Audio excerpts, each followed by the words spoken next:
Oh man, I've got a good one. Most probably won't believe it, but I swear it's the truth. We had a horse farm that bordered a vast forest and a well-known river in East Tennessee. We didn't do much actual farming there. We had some vegetables, but it was mostly used for stables and raising quarter horses. Anyway, I had 4 younger brothers and a neighbor that was a couple of years older than me. This was the early 90s, and all we did was hunt those woods and fuck around exploring all the time. We weren't supposed to cross the culvert of the river into TWRA land, mostly because we weren't supposed to hunt there, and our parents didn't want us to get into any trouble. One day when I was like 13, we stopped going there for a different reason. We were way deeper into that part of the forest than we were supposed to be, further than we had ever been before, when one of my brothers noticed a pine thicket that had a bunch of trees, 14 footers that were broken off at about 8 feet and all laying pointed deeper into the woods. It was just a small strand of pines, but I'd say that there was about 24 trees all snapped off and pointed in the same direction. My first instinct when I saw those trees was absolute dread. I knew that wasn't natural, and I wanted the fuck out of there. My neighbor, though, was a complete psychopath. I always thought he had a death wish. He wanted to explore the timber that was across a small clearing where this abnormality was pointing. Something in me was screaming to get the hell out of there, but he and 2 of my younger brothers were determined to see what was beyond that small clearing. About the time we crossed into that clearing, we heard what sounded like someone coming through the woods where we had just been. At this point, I was completely terrified, and my neighbor and brothers were just laughing at me and calling me a pussy and, just giving me absolute hell about it. When they walked back toward the pine thicket, I went wide and was taking a long way around back to the trail that would take me where I wanted to be. My position, having backtracked, had me about 50 yards from them in that thicket, but I could still see them. All of a sudden I hear screaming, see my neighbor come flying through the air, and my brothers yelling and crying and heading my way. At first I didn't see it, but after, this thing, oh my god, it still unnerves me.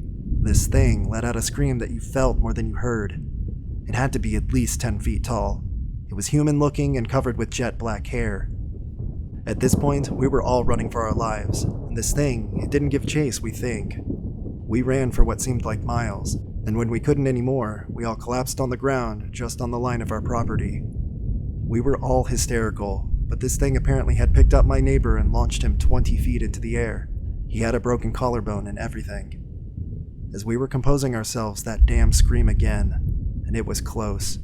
We never saw it again, but it got its point across. We never went back there again. We didn't tell our parents what happened until about 2 years ago. I'm 41 years old now, and our neighbor to this day still refuses to talk about it. We told our parents that we were roughhousing and he fell out of a tree, and we all got scared that day. What were we supposed to tell them? That a Sasquatch threw Jason like a baseball and he broke his collarbone? Anyway, that's my buried trauma from childhood.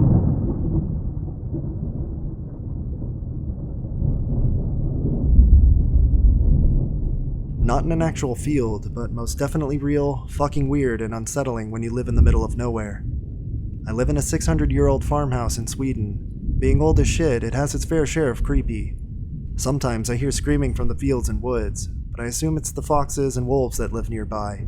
This is not about that, though. We have an unused upstairs room. It was a guest room for the last family that lived here. We simply bought a new mattress for the bed frame, then left it alone. The upstairs has no plumbing or heating, so we don't use it for anything but storage. During summer, my partner came over to live with us for a few weeks. We prepared the guest room for them and decided that me and them would sleep there together. They started having conversations with something in their sleep. A few times we slept in other rooms, and this never occurred then. They'd mumble, "Yes," "No," "Are you sure?" "What do you mean? Are you alright?" and so on. At first I thought it was because it was a new bed and a new place, so it might have disturbed something in their sleep, but it never stopped, no matter how many nights we spent there. One time they opened their eyes, looked at me, and said, "We need to deliver him." They could not recall that the morning after. What the fuck this meant, I have no idea. I wish I had some climactic ending or solution, but I've been too much of a wuss to go back into that room alone since. I don't know why, it just creeps me the fuck out.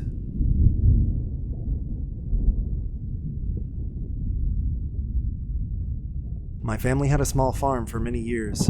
We lived on 25 acres in the middle of nowhere.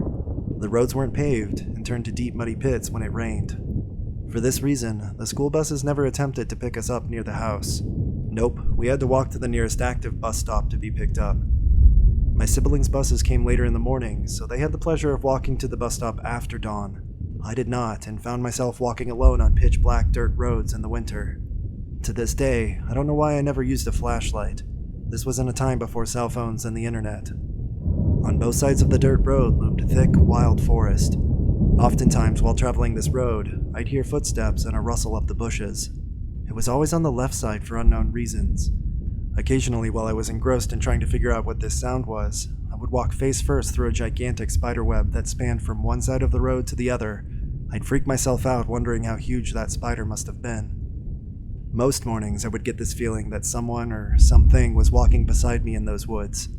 The bugs would fall silent, and I could hear its footsteps crunching on twigs and leaves. I would often feel its gaze upon me as we walked together to the bus stop. I never actually saw the thing, but I was equal parts terrified and excited. This cycle continued for years.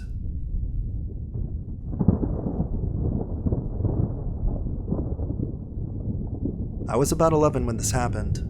My older cousin Daniel, about 13, and I were playing hide and seek outside in my grandmother's yard. She owned a large farm in Tennessee, just over 1,000 acres, and I grew up there my entire life, and so did Daniel. So it was nothing for us to wander off and play in areas that probably weren't very safe for the average kid, but we knew the property like the back of our hand. It just so happens that the day before this happened, a lot of trees were cut down to make room for a new mobile home by the side of the road that she intended to rent out for extra income. Daniel and I naturally gravitated toward this new unfamiliar landscape to play because it was something new to explore. All of the trees had been stripped of their branches and placed in logging trucks and hauled off. The branches, however, were all piled in a tangled mess about 50 feet wide and 12 to 15 feet tall. They were packed so densely that you couldn't see through them from one side to the other. It was during about the half-hour mark, when it was my turn to find Daniel, that I began to suspect that he was hiding in the woods deeper than our stated rules allowed. I remember calling his name for several minutes and hearing nothing but a quiet giggle coming from the woods. I was in this newly cut clearing, looking into the woods and getting more upset by the minute. Finally, I announced as loudly as I could that if he wasn't going to play fairly, then I was going in to get a glass of tea and watch television with Grandma. I just started back up the hill towards the house. It was at this moment I was walking past the brush pile, basically centered beside it, that I heard an unfamiliar voice. "You gave up quickly." I stopped, and then I called out, "Daniel?" It didn't sound like Daniel, but the voice responded, "Yes, I am Daniel. I'm inside of the limbs." I looked at the brush pile and didn't see anyone. Again, I heard the odd voice call out, "If you do not see me, then you have not found me, and I will have won the game." I stepped closer and yelled out to the voice, "Why are you talking so funny?" The voice replied, "I am inside of all of the limbs. Look inside and you will see me, Daniel." Something felt very strange about the way this guy was talking, but 11-year-old me just rationalized it, thinking, maybe his voice just sounds different behind the shrubbery, and he sounds like he's talking funny because his voice sounds different. I stepped up to the edge of the brush pile and pulled the branches apart to look inside, and there was Daniel. His head was turned toward the top of the hill, but his body was facing me. I yelled out, "I caught you!" His head shifted toward me very slowly, and he had the single most disgusting smile I've ever seen to this very day. Imagine if someone has the absolute worst of intentions, and they're trying to hide behind a fake innocent smile to gain your trust, but they couldn't help their glee with the thought that they might have fooled you. That's the best way I can describe that smile. I was so shocked by this wicked facial expression on my cousin's face that I froze in place. The hairs on my neck and arms all raised, and I could suddenly feel my blood running through my body like the temperature had dropped inside my veins. I stammered through my words. How did you get in there?" He responded, "I fell into the inside of the limbs, cousin. I will need you to give me help, or I will continue to be trapped." I didn't notice this time how oddly he phrased his sentences, and it only occurred to me afterward that his lips were not moving when he spoke. He never changed his face from that twisted, unnerving smile. I didn't immediately notice any of these things because I was too distracted by the large stick that was plunged deeply into the side of his neck. I noticed in that moment that he had a slow, steady trickling stream of blood flowing from the half-dollar-sized stick in his neck and down across his right shoulder and down his chest. That was enough to jolt my feet awake, and before my brain realized I was trying to run, I was already halfway up the hill to my grandma's house. When I burst through the door to the living room, Daniel was curled up in a ball on the couch and crying hysterically. My grandmother was sitting beside him trying her best to get him to explain what was wrong, but all he would say is that there was this little boy in the woods who tagged him when he was hiding, and he thought it wasn't really me. He wouldn't say anything else. I was crying and shaken up by this point and told my grandmother what I had seen. She made both of us some lunch and then called my uncle to come pick up Daniel. I stayed at my grandmother's house that night, and I bet she asked me what happened 100 times. She asked me so many questions, it was as if she was trying to commit it to memory. I remember being so relieved that she actually believed me, but at the same time, I really just wanted her to tell me it was all in my imagination and help me forget about it. The next day, my grandmother set that brush pile on fire, and I watched for hours from the safety of the living room window as it slowly deteriorated into a pile of ash and ember. My cousin never did tell me what really happened to him that day. He refuses to talk about it at all. I will say this though, he wouldn't talk to me for a year and a half after that day. We were so close when we were little, but that event, whatever the hell it was, it drove a wedge between us that changed our relationship forever.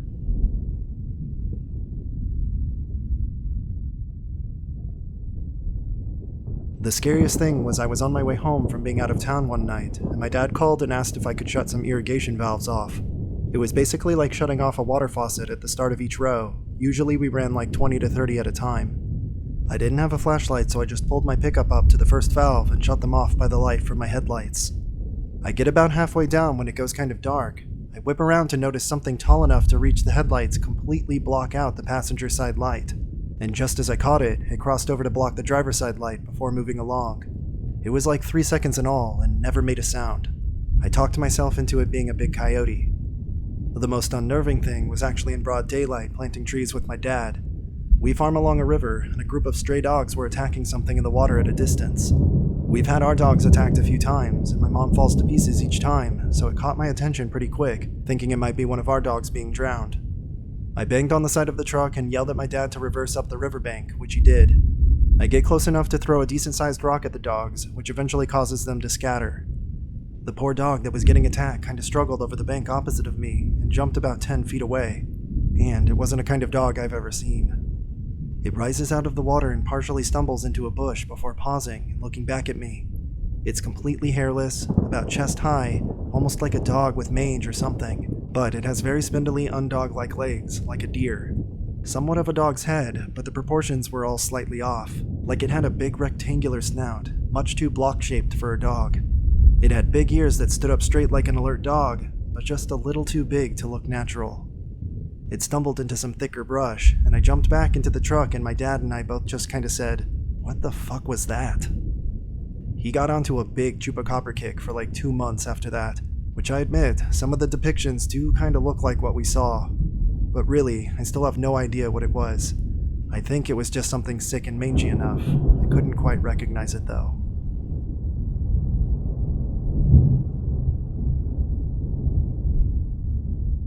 I was maybe 16 at the time. I was supposed to get up and go pick wheat with my dad that morning. He'd run one combine and me on the other. I woke up sick, and I think I had the flu. I can't really remember now, but I was severely ill. Anyway, he left the house very annoyed with me. Around lunchtime, I went to the kitchen to get something to drink, and he came flying up the driveway.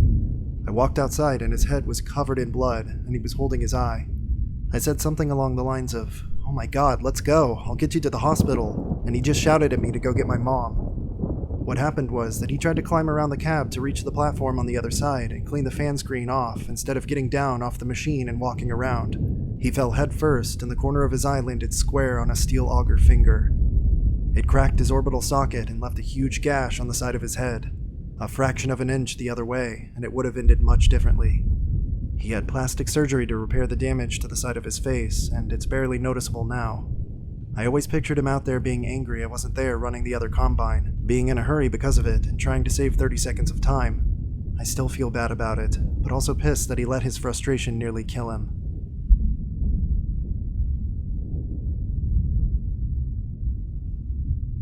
It's been a few years now since I left this place. My girlfriend and I had been living for something like 2 or 3 years in an old farm, from 2013 to 2016. It was located in the French Alps, in these small towns that have been caught up then absorbed by the bigger cities nearby. We rented the ground floor of this 2-level farm. The first floor was unoccupied, and and has been left as is for decades. The ground floor had a very 80s feel in some of the rooms, apart from one brand new small extension where my desk and computer were installed. The very first thing that happened still makes me shiver. It was at night. We had just come back from a recent trip and still had a big suitcase on the bedroom floor, the lid open and resting against the wall. I woke up in the middle of the night for no reason. Struggling to find sleep, I was just waiting there, eyes closed, when I heard the suitcase lid fall on top of the suitcase out of nowhere. It was surprising, but after all, not very strange. What is strange, though, is that the sound it produced while slowly falling inside the suitcase lasted for a solid 10 seconds. It was so long, my girlfriend woke up and had the opportunity to grab my hand in fear while listening to this never-ending sound. I switched on the light, saw the suitcase, and immediately understood that the lid fell, then slid inside the suitcase. But that sound, both of us were pretty disturbed by its duration. It was way too long for a lid falling and just sliding in a bit. Way too long. The second activity was the steps above our room. As I said, the first floor was unoccupied. Same bedroom, another night. Maybe a noise woke me up, I don't know, but I remember hearing steps in the room above us. The ceiling above us was not soundproofed, and I distinctly heard the floorboards squeak, one after the other, slowly moving from what I knew was the main door to the other side of the room. It was maybe 3 or 4 steps, and a consequent weight applied on the floor. The steps never went back, and there was only one door to enter or leave the first floor. I had trouble falling asleep that night. The next morning, I went to the door and saw it was closed, but it was unlocked. I opened it a bit and asked if somebody was in there, but quickly went to warn the landlord, who lived on the same field in a much recent house he built just next to the farm. No, it's locked, he said. We went to check it again, and it was unlocked at his surprise, but there was no trace of a fraction and no visible footprint. He took this occasion to tell me about the farm story, about his 2 aunts and his 2 sisters that lived on the first floor and even died there. They were buried, and from that moment, that place stayed unoccupied. This third instance could be easily explainable, but just adds to the overall atmosphere. I won't elaborate too much, but on that night my girlfriend woke me up in fear, telling me that she heard someone talk in the bathroom. This bathroom shared a wall with our bedroom on the bedhead side. She was so sure, and she was completely terrified. Plot twist, there was nobody in there. We eventually moved our bed into another room. The first one was too humid, and this new room was in the middle of the house. We could access it by a door, and we had another entrance that had been made from the newly built extension. We closed this side with a simple curtain. From this time, something unnerving started for me. In fact, 2 things. First, there was this constant sensation of being watched. Was it from the door or the curtain side? I don't know. I started to experience these fears you have when you're still a child, the need to hide under a blanket to feel better. Then there was the noise.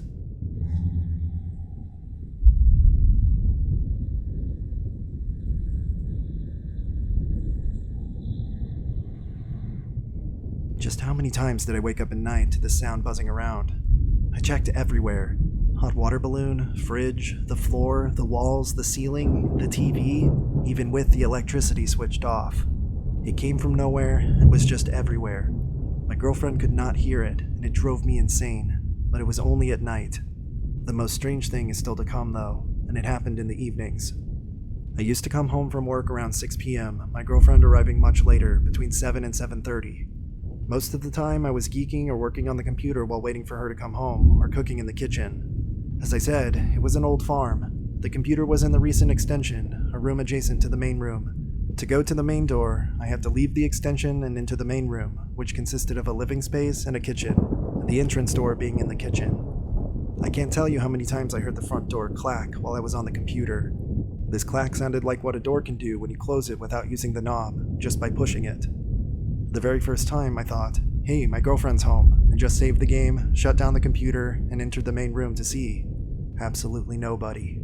The door was still closed and locked. And then it happened again, and again, and again. Never at exactly the same time, but around the same time. Sometimes close to 6:30 p.m., sometimes around 7, sometimes later. Not every day, just sometimes. Clack. The keys were never moved, or it was too subtle to be noticeable. If I stayed in the living room, it did not happen. I tried to move everything, blinds, windows, drawers, everything, to see if something could move and make that noise. I checked every evening that I was closing the door correctly, being sure I could hear the clack so it would not happen later. but it changed nothing. We moved out in 2016, and my father came to help us and spent the night sleeping on the sofa. Without telling too much about him, he's retired from the army, a big and solid guy who was impossible to scare. He wasn't versed on any paranormal stuff. He was someone who was very strongly realistic. The morning after his night on the sofa, he had a pretty bad face. I asked if the sofa was okay, and he said, "Yeah, the sofa was okay, but I couldn't sleep well.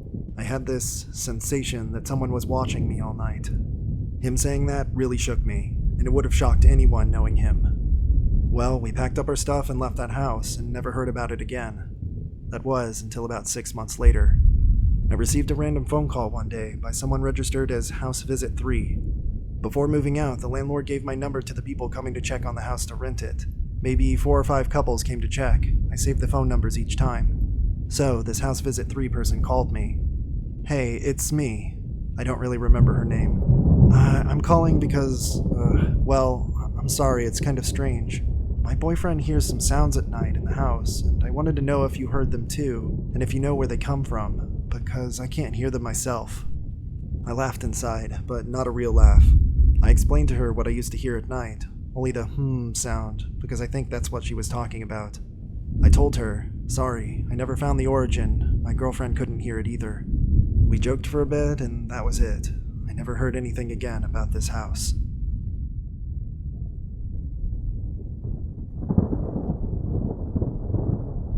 My grandpa had a farm with free-range cattle. He had a massive property, and we didn't always see the cows every day. They'd go off in the woods in little groups. We knew they were out there, but they just did their own thing. We visited the farm one day, and my grandparents weren't home. They always had a spare key hidden on the porch in case a family member was visiting and they weren't around. Well, my mom unlocked the door, and the alarm went off. It was loud. Because they were in the country, the alarm was made to sound like a siren to alert the closest neighbors. It echoed all over the fields. We were in the house calling family members on their rotary phone, trying to figure out how to shut off the alarm. And then I looked out the window. The cows. Cows from all directions running toward us. I had never seen them run like this. They were running at the house full speed, every single one of them. And then they just stopped. They formed a circle around the entire house, standing shoulder to shoulder. They just stood there, staring at us. It was so weird, and I wish I had a photo of this, but it was before cameras were super accessible. They stayed there until my grandpa showed up, and then they just went on their merry way. It was like he had big security guards or something.